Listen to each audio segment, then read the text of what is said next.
again, everybody. It's Laurie White with the Greater Providence Chamber of Commerce back today with another edition of Chamber TV. This is episode number 162, and we are continuing our series of conversations with key leaders who are seeking elective office in Rhode Island in 2022.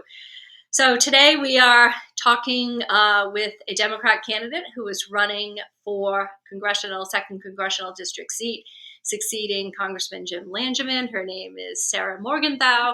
And Sarah, I want to welcome you to Chamber TV, and it's a pleasure to be able to meet you and have an opportunity to chat with you over the course of the next 30 minutes or so to get a sense of what you see the major issues being here as we continue to move forward through the campaign. So how are you today?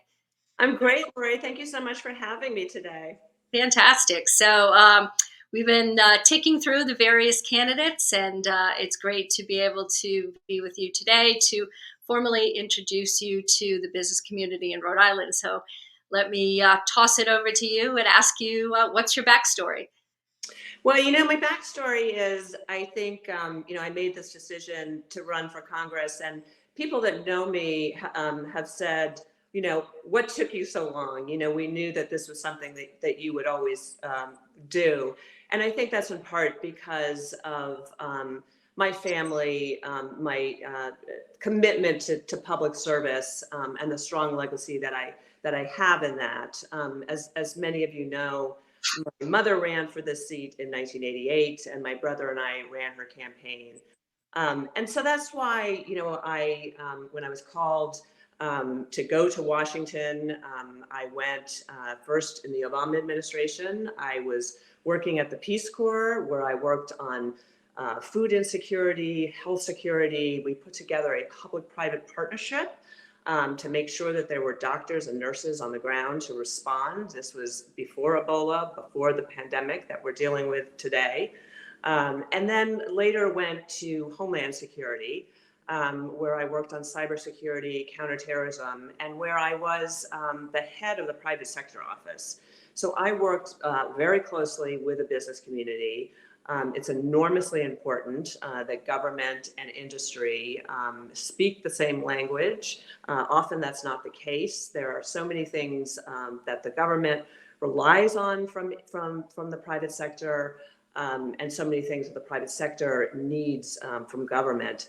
One of the things that's becoming so important today is the risk of cyber warfare and the risk of cyber attacks on all of our businesses, small and large, frankly, all of our organizations. And that was something that I worked on when I was there, on ensuring that there was information sharing, that industry understood the resources that we had, that we looked to industry as well.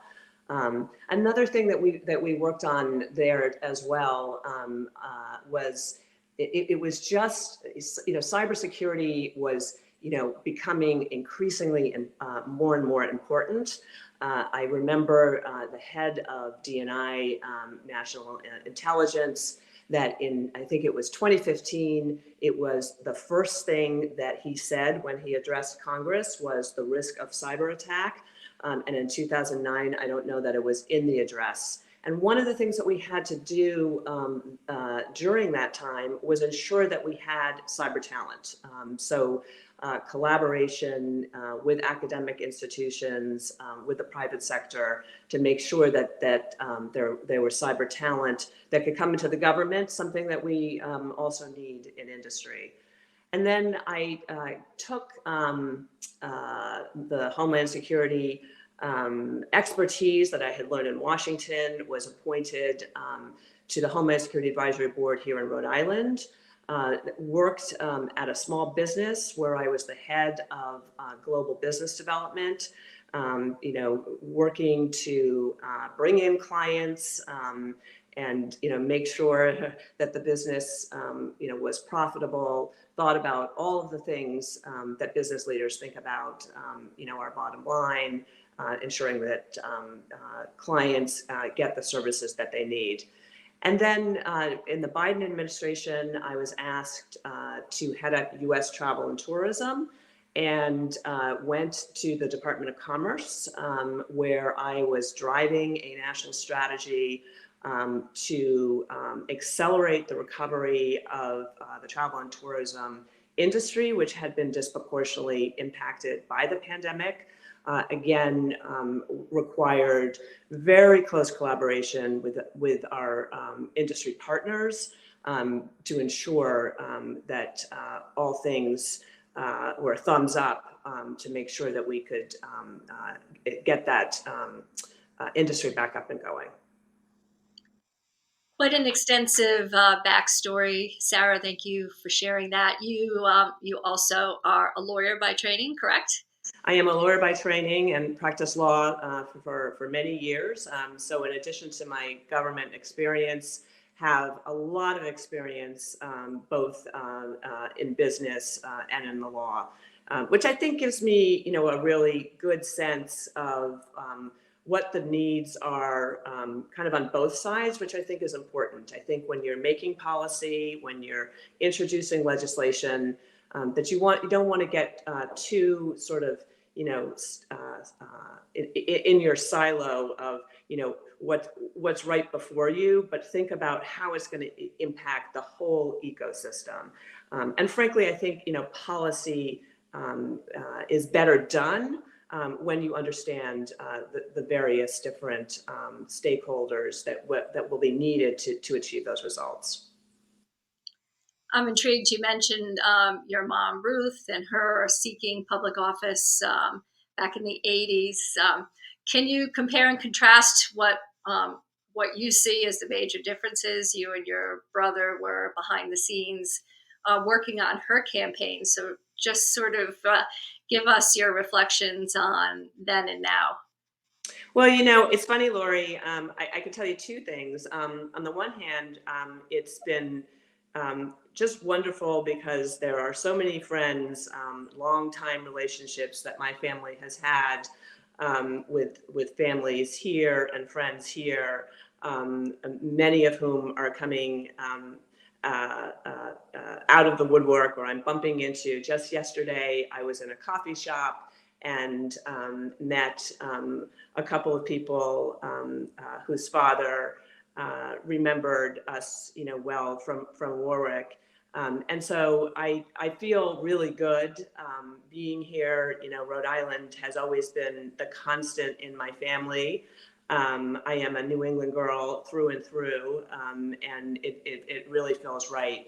In terms of 1988 versus 2022, I don't need to tell you, it's a different atmosphere in politics. I think we all know the divisiveness and the difficulty that's in Washington.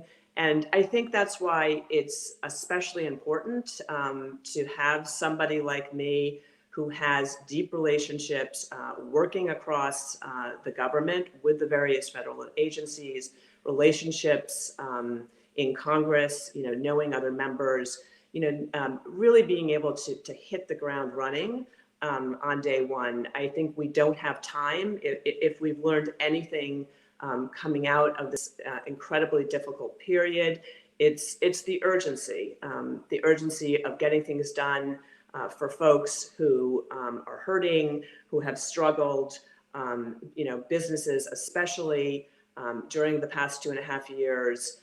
Many have had to shut down, many have had to adapt. We have supply chain issues, we have workforce shortage issues, we have training issues. Because industries are changing the way that they do things. So it's a different atmosphere, but one that I welcome. I think that I like to think, as difficult as it is, that also we have an opportunity today to think about things differently and do things differently as we plan both for the short term and for the long term. And I think that that's actually really exciting. So I want to pick up on what you said about some of the key issues facing business today. And I completely agree with you on all of those counts, supply chain, training issues, workforce issues. So putting on your lens of, representing Rhode Island's second congressional district, let's just start with supply chain, and that's something that you know well with your background with the U.S. Department of Commerce.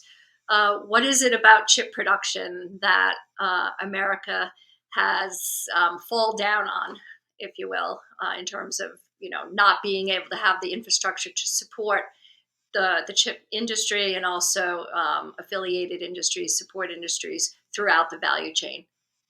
Look, I mean, the failure to manufacture semiconductor chips, as they're known, which, as you know, are the building blocks from everything, from dishwashers to smartphones to cars, right? Something that I was recently at Quonset, and as we know, they are a big importer of cars. And the problem is when we don't have the building blocks, the chips for those cars, it slows it down. And that hits us right here at home.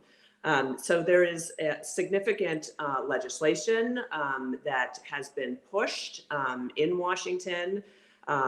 They are close, but have not done that yet. And it's incredibly important, right? We need to make sure that we are self-reliant here in the United States of America. We have endured enormous supply chain issues, and we can't do that because it impacts our economy. It means that our manufacturing is slowed down. That means that the bottom line of companies is impacted, and that impacts jobs as well. The other thing that's exciting about the CHIPS legislation in Washington is that it also has significant money both for long-term planning too, something that I believe in, which is research and development. If we've learned anything in these last years, I think technology was moving incredibly quickly before we hit the pandemic. I think it accelerated beyond anything that we could have imagined in the last 2.5 years, and things are going to continue to rapidly change. And so we need to make sure that we have research and development so that we are focused on what's coming ahead and that we don't get blindsided. Do you think we've kept abreast of technology and technological change and innovation as a country vis-a-vis, other places throughout the world, Singapore and the like, where there is a tremendous dedication to rapid innovation? No, I think we need to do better. I think we always need to do better. And one thing that folks will learn about me and the way that I do things is that you can't just rest on your laurels, right? So again, I think one of the things that we learned in this last period, and we've seen this with the Russia-Ukraine war, right? Again, which impacting our supply chain, and we're seeing the this at the gas tank, right, with rising price of oil. And we can't do that. We are at a point where we need to make sure that our family, our children, our grandchildren can live comfortably. We want them to have jobs here in Rhode Island. Cost of living is soaring. Inflation is soaring. And that makes it really difficult for the next generation of children and grandchildren. And so we need to make sure that we are staying abreast of all of those things, and so that we can compete. One of the things that the Travel and Tourism National Strategy that I drove in Washington when I was at the Department of Commerce before leaving to run for this race was about accelerating the recovery of that sector, because it's about American competitiveness, right? We want to welcome in international visitors who are going to come and spend money. That's about jobs, that's about businesses, something, again, that's enormously important here in Rhode Island. Travel and tourism is, one of the, I think, the third largest sector. And we need to make sure that we are doing that in the right way. But what we're doing essentially is we're competing against other parts of the world.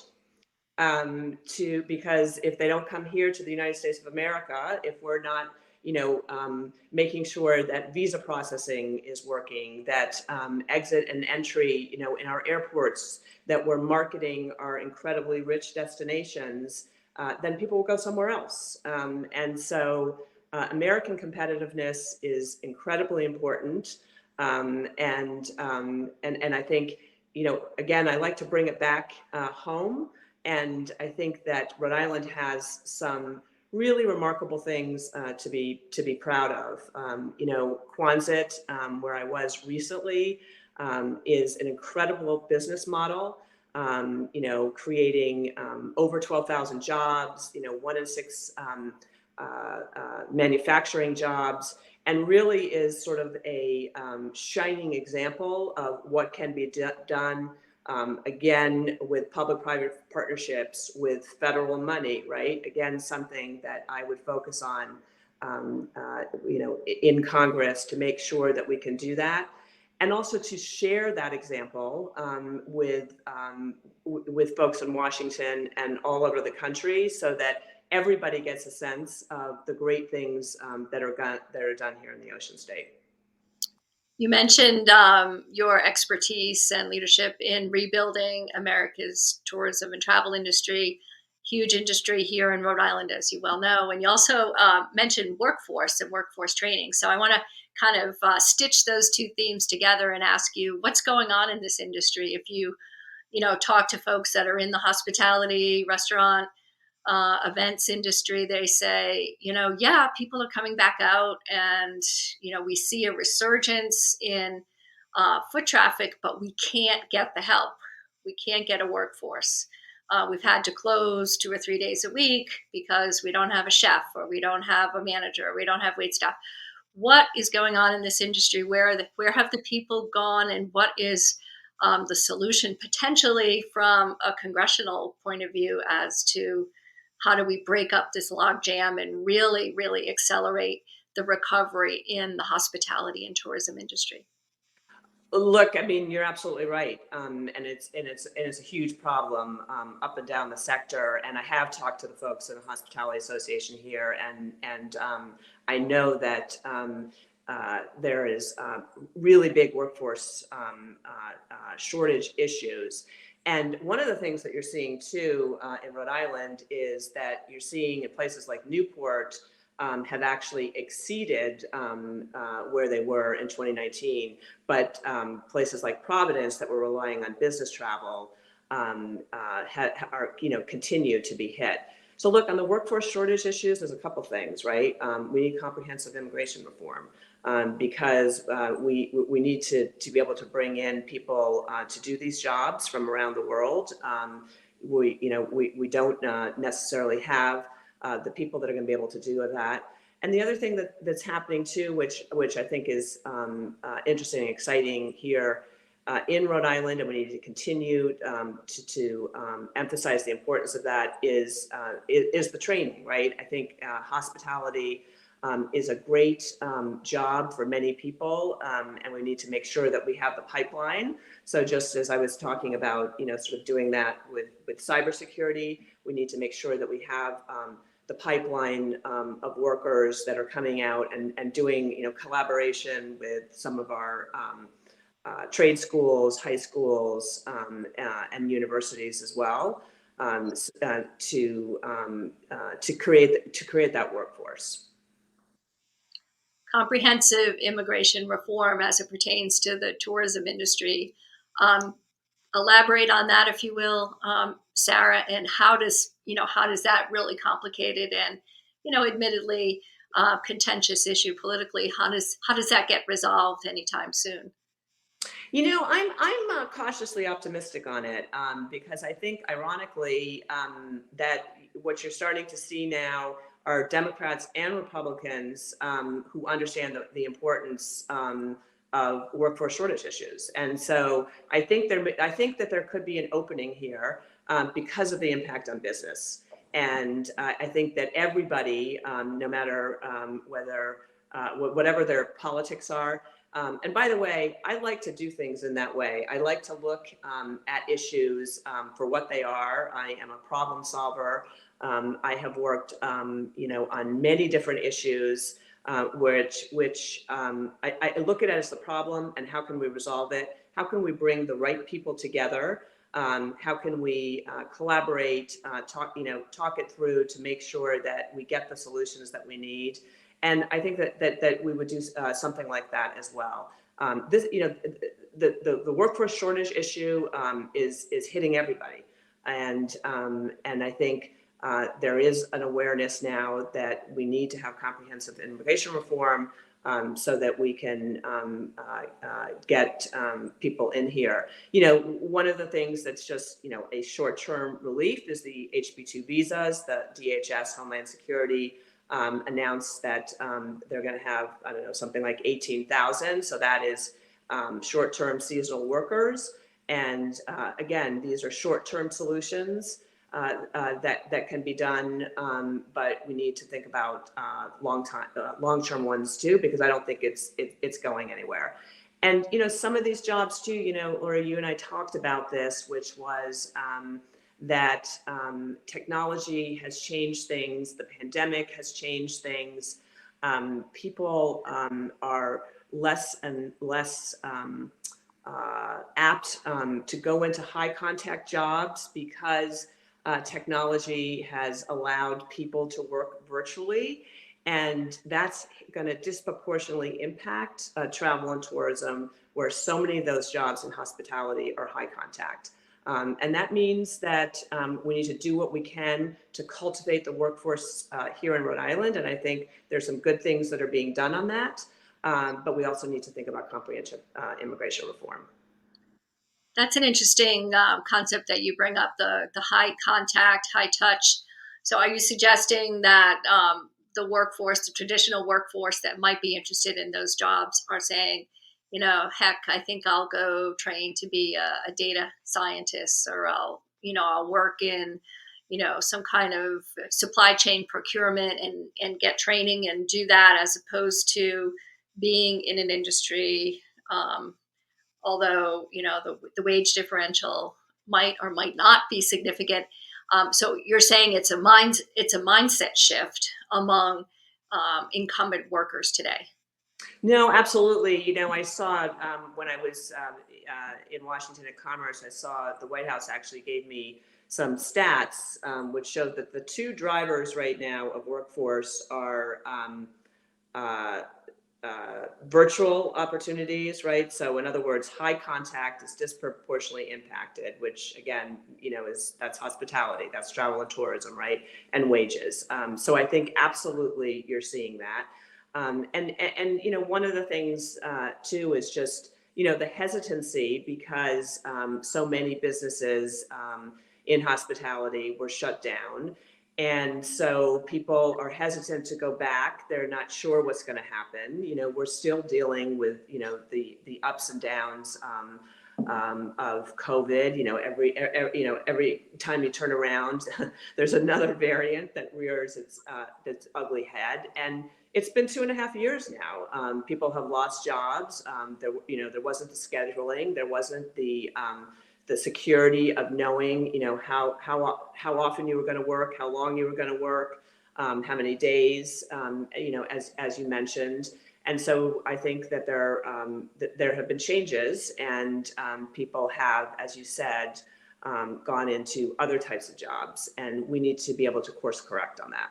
Yeah, that's a very cogent observation, and one that I hadn't fully considered around the high contact aspect of it and the uncertainty around it. Although it seems very self evident, but sometimes you just you overlook the obvious. So I think those are really interesting points, and ones that the employers in these industries need to be fully cognizant of and try to find ways to remedy those problems and to sort of bring some sense of certainty or reinsurance to the pipeline that are looking to get into that industry, and say, yeah, I understand what you mean, how you're feeling.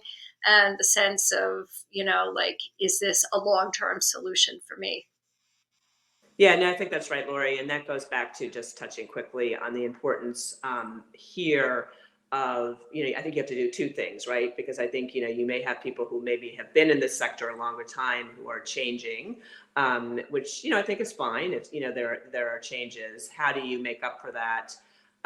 Both by bringing in people from outside the country, but also how do you create that pipeline here, right? For our young people who are interested in, what can be a great pathway and a great career choice, and making sure that that we have that cohort.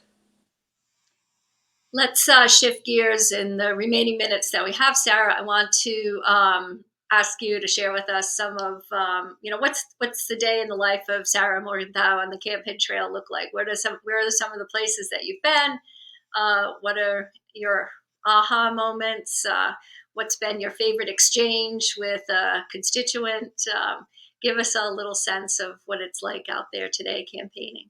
It's been great. I wake up incredibly early, and I am focused from the moment I wake up on what can I do for folks here in the second congressional district. I'm very, very committed to doing that, to taking my experience in Washington and delivering sort of real results here. It's something that's always been part of my DNA, and will continue to. I think we don't have any time to waste. It's a difficult environment, but I think one that we can do together. And on the trail, I am continually excited by the people that I meet, by the enthusiasm, and the optimism too. I mean, people are they're having a hard time. I think for all of us, the past 2.5 years have been difficult. People have lost loved ones. People have been sick. People have lost jobs. We're looking at rising cost of living. I think 1 in 6 Rhode Islanders are living in food insecurity, and we need to find ways to resolve that. And again, with everything that I do, I have an optimism that we are in a new time because we've been forced to, coming out of this pandemic. We have to think about things differently. We haven't done things in the way that we should, and so let's take this unique opportunity to think about how we can do better for all of us, so that we have a wonderful place that we are proud of, for all of our children, for all of our grandchildren. One example that really excited me is I talked about Quonset, but I think remembering the offshore wind energy that we're getting right in the Narragansett Bay, and that Rhode Island was a leader on that in 2016, a leader in the entire world, and that we are seeing other places around the world, other places around the country look to Rhode Island for what they have done in wind energy and how they can replicate that as well. And so I want to take this. We need to take this and make sure that everybody knows how fantastic we are, and the things that we do well. I think being a small state, sometimes has its advantages, because we all know each other. We can work together, and so we've put together some exciting models, and I think that those can then be built on. I've done a lot of public-private partnerships throughout my career, and I used to, in my early days, think that everything had to be huge, but then I learned that sometimes it's about just doing it right, showing that proof of concept, and then going from there. And I think Rhode Island has done that incredibly well. Pleasure to chat with you today. We certainly invite you to come back anytime if you have issues that you think are particularly germane to the business community that you want to talk about, you want to get some discussion going, you want to test with some of the members of the Greater Providence Chamber of Commerce. We are here. We have great relationships with the congressional delegation, and we eagerly await the election in the primary in September and the general in November, and hope to be able to continue Rhode Island's very strong representation in Congress. So with that, Sarah, have a great day on the campaign trail, and we will catch you next time. And Laurie, thank you. And I look forward to continuing to talk with you and all of the members when I am in Congress. I will really look to you to make sure that I've got all the information that I need. Absolutely.